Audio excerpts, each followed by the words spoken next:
Tito capítulo 3, e eu quero dar continuidade e terminar aquele assunto da grandeza da salvação que nos foi concedida pelo nosso Senhor, e a questão da gente estar sempre meditando no que Deus fez por nós. E o Novo Testamento ele fala demais sobre esse assunto, e ele exorta a gente a estar fazendo isso, estar refletindo e meditando na grandeza da nossa salvação. E no capítulo 3 de Tito, numa outra mensagem, a gente já tinha falado sobre essa passagem, mas eu quero só dar destaque principalmente à segunda parte.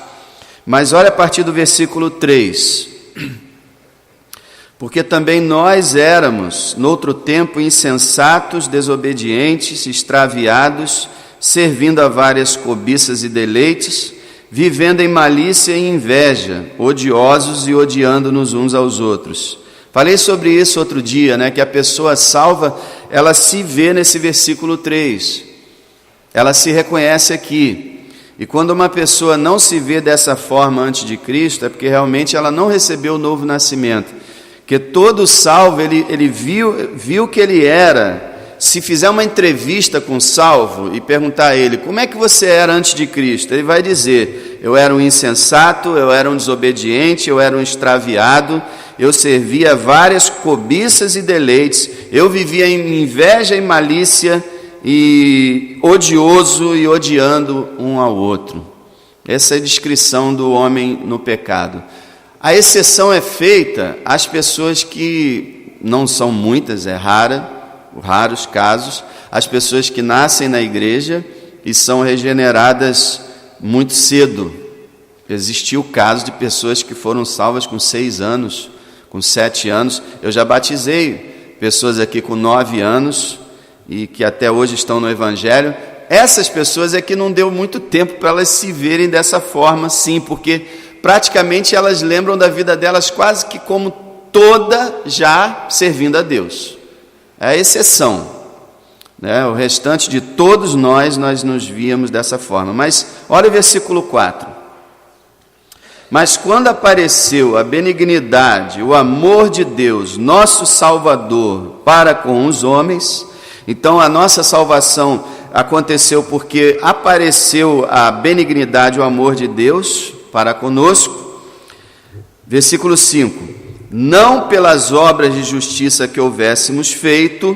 Paulo destaca claramente que a salvação não vem por obra nenhuma cometida por nós, mas segundo a sua misericórdia nos salvou. Então a salvação que foi dada a nós foi dada por pura misericórdia. E a palavra misericórdia é uma palavra humilhante.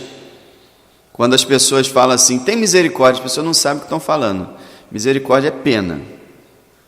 E se você quer falar alguma coisa desprezível para uma pessoa, que claro que nunca deve falar, quando as pessoas falam, elas falam assim, eu tenho pena de você. Já viu? Tenho pena de você. É uma das coisas mais desprezíveis. Por quê? Porque a pessoa não gosta de ser digna de pena. Mas diante de Deus, todos nós somos dignos de pena. Deus teve pena de nós. Nós éramos miseráveis pecadores, e o Senhor teve pena de nós. Isso é misericórdia, é pena de nós. Pela misericórdia nos salvou. Aí ele continua o verso 5. Nos salvou pela lavagem da regeneração e da renovação do Espírito Santo. Então ele inclui o Espírito Santo como agente da salvação e fala que o Espírito Santo fez uma lavagem. Outros textos falam que essa lavagem foi pela palavra. A gente vai ver isso aqui daqui a pouquinho da palavra. Então a lavagem, aí ele fala de regeneração e renovação. Aqui está o novo nascimento. Nós vamos ver alguns outros textos que falam do novo nascimento. Tem gente que pensa que o novo nascimento está só em João 3, Ah, não, só João 3 que fala de novo nascimento. Vários textos falam, esse fala que o Espírito Santo operou em nós a regeneração e a renovação. A renovação e a regeneração é a mesma coisa, duas palavras para a mesma coisa. O Senhor renovou, fez tudo novo na nossa vida, nos fez nascer de novo pelo poder do Espírito Santo. E aí ele fala no verso 6, que abundantemente Ele derramou sobre nós por Jesus Cristo, nosso Salvador. Então, quando alguém é salvo, o Espírito Santo é derramado sobre aquela pessoa. Lembra em Romanos 5 que fala que o amor de Deus foi derramado em nosso coração pelo Espírito que nos foi dado. Então, o Espírito Santo vem sobre a alma do homem perdido e derrama o seu poder ali, e através de Jesus Cristo, porque Jesus Cristo é quem envia o Espírito, e através da morte dele é que o Espírito pode vir. Então a salvação significa um derramar do Espírito Santo na alma de uma pessoa, que aí a renova e a regenera. E esse derramar, irmãos, é que mantém a nossa vida com Deus, a nossa alegria da salvação, que nos mantém o amor no nosso coração. E quando a gente está desanimado, está triste, está meio sem estímulo, é porque esse derramar do Espírito Santo não está acontecendo. É porque a gente não está cheio do Espírito Santo. Então a gente vê por esse texto que já viu essa questão? O primeiro amor, né? Quando eu era novo convertido. Por quê? Porque na hora da regeneração e nos primeiros tempos da regeneração, o Espírito está derramado sobre a pessoa. Por isso que a pessoa é empolgada, a pessoa é energética, a pessoa está ali, está vigorosa, está feliz, está animada, está querendo fazer, está querendo realizar, porque ela está cheia do Espírito Santo. Com o tempo, muitas vezes esse Espírito Santo é entristecido e não há o derramar. Então a gente tem que procurar essa renovação do Espírito Santo. Então, a salvação acontece isso. Deus nos lava pelo poder do Espírito Santo que Ele derrama sobre nós. No versículo 7, ele continua falando do que acontece na salvação. Para que, sendo justificados pela sua graça, então na salvação acontece a justificação, que é a doutrina que ensina que o juiz, que é Deus, bate o martelo e declara que a alma que recebe a Cristo é inocente. No juízo final, nenhuma condenação haverá sobre ela. Isso é, irmão, justificação pela fé é uma doutrina central da Reforma Protestante, é uma doutrina central da Igreja Cristã. Foi quando Lutero descobriu a justificação pela fé que o mundo mudou. Porque o mundo estava sendo controlado pelo catolicismo romano, que não ensinava de maneira nenhuma que uma pessoa podia ser justificada pela fé.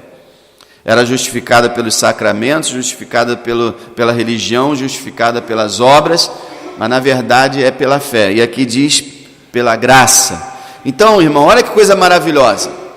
Deus é um justo juiz que vai julgar a humanidade, que vai julgar a nossa vida, que sabe todas as coisas, conhece todos os nossos pecados, conhece toda a nossa maldade, mas Ele não vai nos condenar. Apesar de nós termos milhares de pecados, cometermos milhares de erros, Ele não vai nos condenar. Por quê? Porque Ele já nos justificou por causa da fé em Cristo Jesus. O justo Jesus levou a nossa culpa e nós estamos absolvidos. É por isso que a gente prega uma salvação eterna, porque Deus não pode voltar atrás. Se Ele justifica uma pessoa, Ele declara que aquela pessoa está inocente e absolvida do juízo, Ele não pode depois dizer, não, eu vou voltar atrás, eu havia justificado essa pessoa, mas não, eu vou condenar. Deus não é assim. Deus, quando decide fazer uma coisa, Ele faz. Deus, quando declara algo, Ele declara, está decretado. Então você, pela fé em Jesus Cristo, está justificado.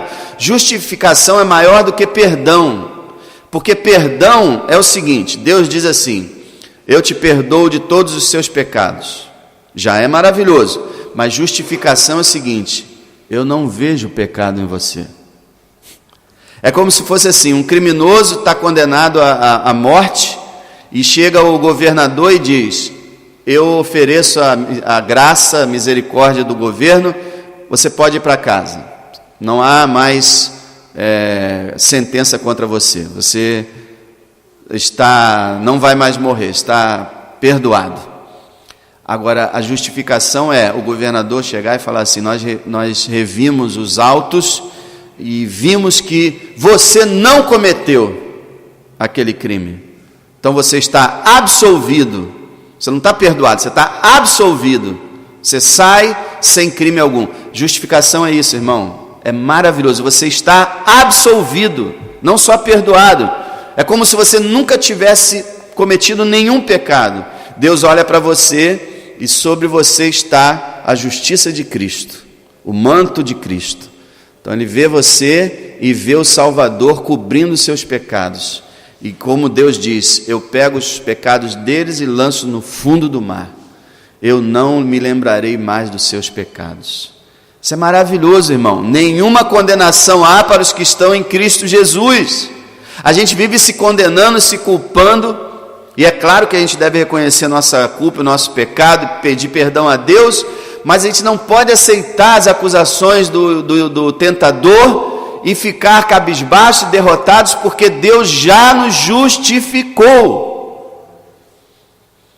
Essa doutrina da justificação é muito negligenciada, muito mal compreendida, e existe muita gente na igreja ainda tentando se justificar diante de Deus. Como nós vimos ontem na mensagem da noite, é impossível que o homem se justifique diante de Deus pelo que ele é ou pelo que ele faz, mas por Cristo ele é justificado. É isso que faz parte da salvação. E ele continua no verso 7, para que, sendo justificados pela sua graça, sejamos feitos herdeiros. Uma outra bênção da salvação: herdeiros, herança. A Bíblia fala que Deus tem todo o universo, é dele, e o Filho dele é o herdeiro de todas as coisas, e nós somos co-herdeiros com Cristo, recebemos a mesma herança de Cristo. Então nós que somos pobres nessa vida, na verdade, sabe aquele planeta Júpiter? É seu. Sabe a Via Láctea? É sua. Já ouviu falar no universo? É seu. Foi dado a Deus para você, dado por Deus a você. Todo o universo é do povo de Deus. Nós temos tudo que é de Cristo. Nós somos possuidores de todas as coisas. Essa é a herança. E, claro, o principal da herança, o próprio Deus.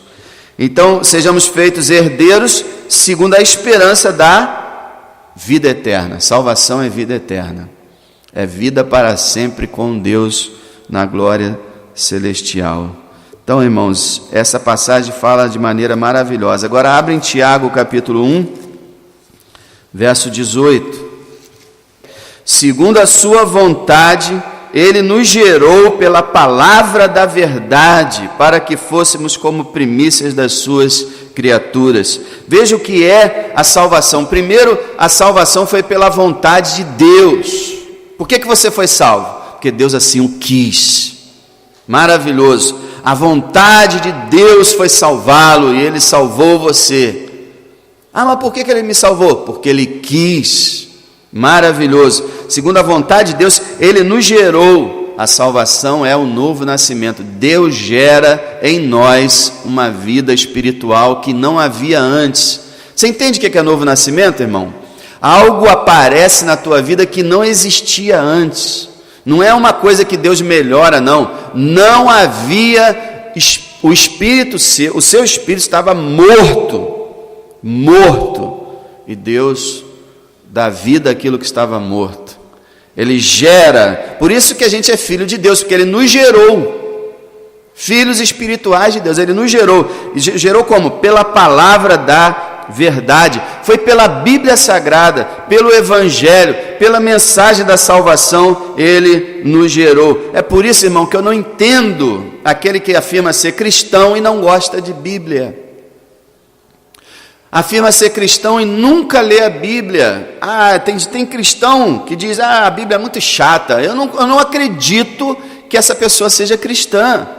Uma pessoa cristã que diz que a Bíblia é chata, mas novela não é chato, não? Não, novela não é, né?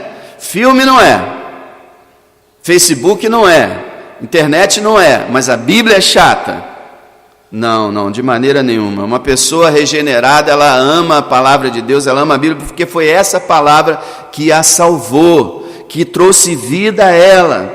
E ele fala, pela palavra da verdade vocês foram gerados, para que fôssemos o quê? Primícias das suas criaturas. Então nós somos as primícias de Deus. O que é primícia? Quando havia uma colheita numa lavoura, os primeiros frutos eram colhidos, consagrados a Deus, ofertados a Deus, e se fazia uma festa por causa da lavoura que viria.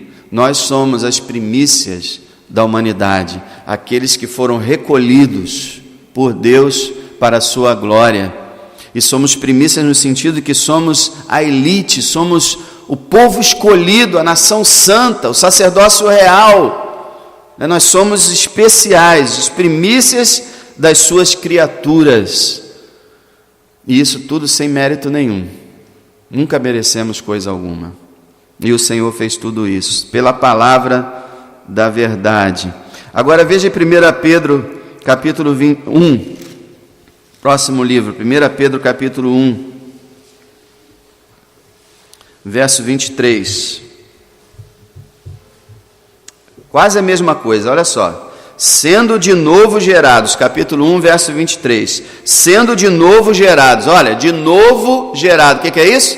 Novo nascimento. Então passe a reconhecer o novo nascimento dentro do Novo Testamento. É que às vezes não aparece a palavra novo nascimento, mas ser gerado de novo é novo nascimento. Você foi gerado pela sua mãe e seu pai, né, e concebido pela sua mãe, e agora você é gerado de Deus. Esse é o novo nascimento. Sendo de novo gerados, aí ele fala, não de semente corruptível, mas da incorruptível, pela palavra de Deus viva e que permanece para sempre. Então Pedro fala que nós fomos gerados de novo por Deus através do quê? De uma semente. Qual semente? A palavra de Deus, viva e eterna. Então, irmão, na história da igreja até hoje, existiram muitas pessoas no meio da igreja dizendo que a Bíblia, por exemplo, não é inspirada, a Bíblia tem erros, a Bíblia você pode tirar algumas coisas. Essas pessoas não são regeneradas. Que a pessoa regenerada, ela tem em mais alta conta a Bíblia Sagrada. Ela considera a Bíblia Sagrada a palavra infalível de Deus e tem um respeito e um temor muito grande pela palavra de Deus. Então nós fomos gerados por essa palavra. Se nós tivéssemos uma mãe, vamos dizer assim, seria a palavra de Deus. Mas nós sabemos que Deus e sua palavra, mesma coisa. Então Deus nos gerou pela sua palavra que é viva. Lembra em Hebreus? Que a palavra de Deus é viva e eficaz, mais penetrante do que espada alguma de 2 fios, que penetra até a divisão da alma e do espírito, da junta e da medula, é apta para discernir os pensamentos de todos. A palavra é como uma espada, ela é viva. Eu estava recentemente lendo uma mensagem. Muitas pessoas leem a Bíblia e falam assim, eu leio a Bíblia, não adianta nada, não resulta em nada. Sabe por quê, irmão? Que muitas vezes a gente lê a Bíblia assim, eu tenho um plano de leitura lá, e é o seguinte, 2 capítulos do Velho Testamento e 1 capítulo novo, todos os dias. Então ele vai lá, abre a Bíblia, eu tenho 20 minutos, vai rapidinho, li, glória a Deus, amanhã eu leio de novo. Você não vai usufruir nada da Bíblia se você não abrir a Bíblia e raciocinar, e orar, e pedir a Deus para falar com você, e procurar aprender o que a Bíblia está dizendo, e procurar aplicar o que a Bíblia está dizendo ao seu coração. Simplesmente abrir a Bíblia e ler por ler, não vai ajudar ninguém. É por isso que muita gente se engana. Não, eu leio a Bíblia todo dia, mas não vejo nenhum proveito, não acontece nada, não há mudança. Porque ler por ler não resolve nada, meu irmão. Apenas ler. Você lê a Bíblia? Leio todo dia. Mas como você lê? Não adianta ler apenas para dizer que leu, passar os olhos pelo capítulo. Não, você tem que usar o seu cérebro. Aí você diz assim, mas meu cérebro é meio fraquinho. Mas ele entende o capítulo todinho da novela, não entende? No dia seguinte você chega lá para o vizinho, conta a novela todinha, não conta? Ainda sabe até o que vai acontecer depois. Eu acho que vai acontecer aquilo, vai acontecer aquilo. Você tem cérebro sim, você só não quer usar. Você quer que a coisa toda seja um passe de mágica. Eu vou ler aqui um trecho e Deus vai falar. Glória a Deus. Não. Tem que haver esforço, dedicação, concentração, meditação na Escritura Sagrada. É por isso que tanta gente não aproveita. Mas é isso aqui, ó. A palavra de Deus nos gerou. Agora veja o capítulo 2. Capítulo 2, versículo 10. O que é a grandeza dessa salvação? Vós que em outro tempo não erais povo, mas agora sois povo de Deus, que não tinhas alcançado misericórdia, mas agora alcançastes misericórdia. Viu aí, irmão? Mais um retrato da salvação. Então você medita sempre: eu não era do povo de Deus, mas agora eu sou.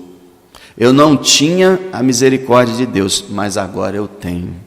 Você vê? Antes era isso, agora. Isso é salvação. Você fazer parte do povo de Deus, você ter a misericórdia de Deus sobre a sua vida, é algo grandioso e maravilhoso. Capítulo 2 ainda, versículo 25. Capítulo 2, verso 25. Porque éreis como ovelhas desgarradas, mas agora tendes voltado ao pastor e bispo da vossa alma. Isso é a salvação.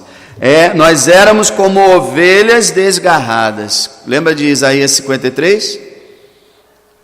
Todos nós andávamos pelos nossos caminhos, cada um andava pelo seu próprio caminho, e éramos como ovelhas desgarradas. Ele está citando Isaías 53.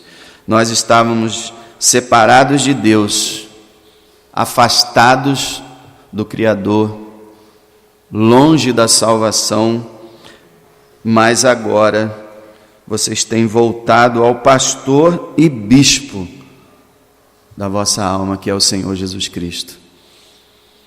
Então, irmão, o maior de tudo que nós temos na nossa vida é a nossa salvação. É o que nos une, e é o que deve nos alegrar, e é o que nos faz ser o povo de Deus. Então, isso é o centro da nossa vida. Nisso nós devemos nos alegrar sempre. Não é questão de quem tem dinheiro ou quem não tem dinheiro, porque uns têm, outros não têm.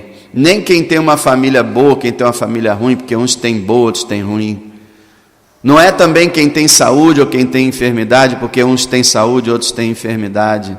Não é quem é inteligente e quem é ignorante, porque uns são inteligentes, outros são ignorantes. Tudo isso nos divide. Mas é que todos nós fomos salvos pelo sangue do nosso Salvador Jesus Cristo. E o que nós devemos sempre pensar: eu era, mas agora. Você tem que entender essa transformação, você tem que perceber. Se você não se alegra nessa transformação, talvez ela nunca tenha acontecido na sua vida. Como eu canso de dizer a vocês, pessoas entram para as igrejas muitas vezes sem terem passado por uma transformação. E aí não conseguem se alegrar na sua salvação. Mas quem foi salvo, eu era, mas agora eu não tinha nada, agora eu tenho tudo. Eu era cego, agora eu vejo. Eu era infeliz, agora eu sou feliz. Eu não tinha nada, agora eu tenho o Senhor. Irmão, se a gente conseguir viver dessa forma, e essa forma é a forma com que o Novo Testamento edifica a igreja, eu peço a você para ler o Novo Testamento com os olhos abertos, você vai entender, principalmente as cartas dos apóstolos. Examine as cartas dos apóstolos, você vai entender que a maneira de edificar a igreja é levar o cristão a compreender o que ele recebeu, o que foi dado a ele e pelo preço que foi pago para que ele recebesse isso tudo. Então, irmão, medita na tua salvação e no quanto custou. Nós meditamos hoje, as irmãs devem ter meditado, nós não conseguimos chegar lá, mas vamos na semana que vem, na crucificação do nosso Salvador. No momento que ele esteve lá no jardim do Getsêmani, chorando. Os evangelhos não narram, mas Hebreus fala que ele estava chorando, com lágrimas, pedindo àquele que podia livrá-lo. Em agonia e suando gotas de sangue, pede: oh Pai, se é possível, passa de mim esse cálice. Mas ele sabia que não era possível. Ou ele recebia a ira divina, ou nós iríamos passar a eternidade no inferno. E porque ele nos amou, ele passou o inferno no nosso lugar. Você imagina, irmão, toda uma eternidade sofrendo no inferno, encapsulada em 6 horas na cruz. Imagina o que é isso. Imagina o sofrimento de uma eternidade no inferno. De uma pessoa só. Já é uma quantidade extraordinária. Agora a soma de todos os cristãos de todos os tempos. Todo o sofrimento que os cristãos de todos os tempos sofreriam em toda a eternidade no inferno. Agora pega tudo isso e joga em cima do Salvador em 6 horas. Não foi à toa que ele gritou: Deus meu, por que me desamparaste? O sofrimento dele foi muito grande. Agora você soma a isso o fato de que quando ele quisesse, ele poderia descer daquela cruz, se fosse essa a vontade dele. Imagina você estar sofrendo, mas podendo sair daquilo, você não sair. Eram os pregos que prendiam Jesus na cruz? Não. Era o amor de Deus por nós. Era o amor dele por nós que o prendia naquela cruz. Quando aqueles infelizes miseráveis gritavam: ah, se tu és o Cristo, desce da cruz. Salvou os outros, por que não salva a si mesmo? Ele poderia descer da cruz. Só que aqueles homens cegos não estavam entendendo que realmente ele estava fazendo isso. Ele não estava salvando a si mesmo para salvar a você, salvar a mim. Para salvar os outros, ele não salvou ele. Ele se deixou ali prender, deixou que a ira divina, a espada da lei, descesse sobre ele. De uma forma, meus irmãos, que só ele podia suportar. Só o Deus encarnado poderia suportar tanto sofrimento.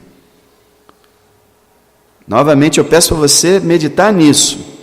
Toda a culpa e pecado e condenação de toda a igreja somadas por toda uma eternidade jogada em cima do Filho de Deus, eu não digo nem em 6 horas, porque como indica a Bíblia, em 3 horas, porque a partir de meio-dia que se fez escuridão, e que ele não falou mais com ninguém, e meio-dia ele brada: Deus meu, por que me desamparaste? E fica nas trevas, tudo se faz escuro, e ele entra naqueles momentos de desespero, de agonia, de aflição, sendo tratado como o pior dos pecadores, como representante de toda a raça caída, de toda a igreja.